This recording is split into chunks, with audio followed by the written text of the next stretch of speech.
we need to keep an eye on John Caius, because his car should be really suited towards this circuit and this type of racing. You can see him in the background having a go down the inside. He's going to pick up another spot. He's been very calculative, and he's come to terms with this race car very well, Peter. That car's now being run by Sam Astudi of Astudi Motorsport, of more recent fame with Formula 3, and the car will get quicker as the year goes on. He's just rounded up Andrew Taplin, who's trying to stay with him in the Porsche at the moment. There's John Chulin on your screen too, flashing underneath our camera as he tries to work his way back forward. Simonson now starts to pull away, and look at that. Scott Bargwanna in the Lotus is going with him, and they've left Darcy Russell in their wake. What a fantastic effort by Scott Bargwanna. You can see how tight he is across the curves. Darcy Russell just falling back a little bit, and then the two beautiful Gallardos coming in behind the Viper. I tell you what, he loves to race, Scott Bargwanna, doesn't he? He's prepared to lay it on the line. Oh, Taplin just a little bit loose on the exit of turn 2 that time.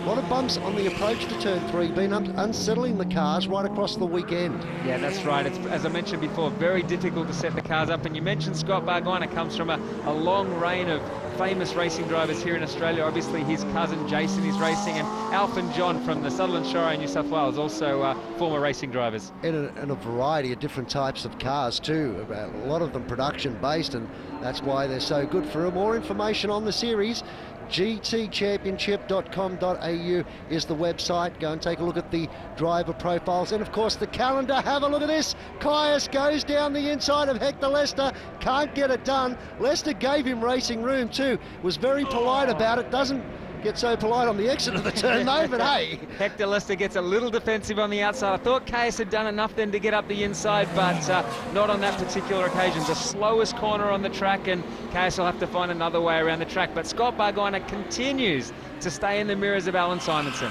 I noticed that John's been a little bit circumspect sometimes with his attempt at overtaking manoeuvres. I suppose when you know that you have got a fair bit of mumbo in a straight line, you can afford to do that. Yeah, but it's also difficult early on in the weekend at a racetrack to stick a car down the inside. There's not as much rubber. There's, on street circuits especially, lots of leaves and dirt, and it's just not a place you want to stick a $700,000 car down the inside of another $550,000 car. Well, the Ferrari 430 GT3 out in front at the moment, but how much longer is that going to be? Because the Lotus Elise is sitting right behind and absolutely working Alan Simonson over in the first race of the weekend. And the two Ferraris a little bit further back, hunting each other down in between the walls here at Clipsal. This battle's going to get real tight when we get to the back straight. Down through turn 8 they come, the fastest part of the circuit. Hard under brakes into turn 9. Simonson still out in front as we check your race score. Andrew Taplin up into 8th spot. Hector Lester just in front of him. There's Lester on your screen at the moment, and Taplin is just about to be caught by John Chulin. Goes straight down the inside in the Ferrari. Well, I tell you what, there's one way to fire up John Chulin. That's watch him spin in turn 1. I tell you, that was a big move. You could see the car squirming around under brakes. We were just talking about Caius and how he didn't want to stick it down the inside, but suddenly John Chulin's got in there and given Taplin a bit of a serve up by going straight past him under brakes. Down across the start-finish line they come to complete another lap. Simonson looks like he's just been able to pull away a little bit on that lap. Simonson was so strong in qualifying, almost 3 seconds a lap faster than anybody else. For me, Scott Bargwanna has been the standout in this particular race. He's got in front of the Vipers in a difficult situation, and Darcy Russell, what a great job. He's Caius has gone off. Caius, turn 1, he's in the gravel trap. That's not a place you want to see an Aston Martin in the gravel at turn 1 at Clipsal. You never want to see an Aston Martin in a gravel safety trap. car. Sorry, Grant. Safety car is out, obviously, for that stricken Aston Martin. Well, there's no choice there.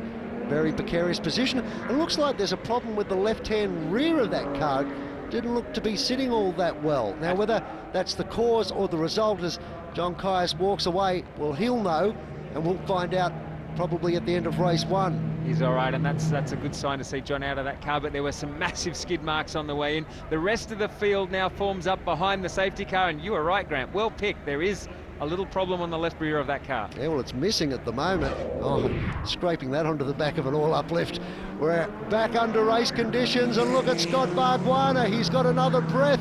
He thinks there's half a chance of rounding up this awesome Ferrari out in front, and he's making every post a winner. Yeah, he needs to get there, and he needs to get alongside early on, straight after this safety car, because once Alan's car warms up, he'll be back into qualifying pace. Scott needs to use this lap. It looked like he got a great run onto the straight that time. Well, this is going to be a great dice, particularly mentally, because we know Simonson's very, very good, but Bargwanna just fakes to the inside. Doing everything right there, just filling the mirrors enough, trying to distract Simonson. There's Chulin once again, and Taplin, he's around. He's managed to keep it off the wall.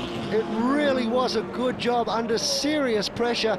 Let's take a look on the replay and see what went wrong, Peter. Yeah, right front just locks on the bumps. The rear end locks up as well. The rear end springs off the rebound on the shock absorbers, and you find that the back end snaps around. But onto the last corner, Alan Simonson takes the race win in race 1 from Scott Bargwanna. Great drive. Mark Eddy also had a go at Darcy Russell, but couldn't get it done by the time they reached the start-finish line. Ross Lilly, John Chulin, Hector Lester and Adam Wallace round out the 8.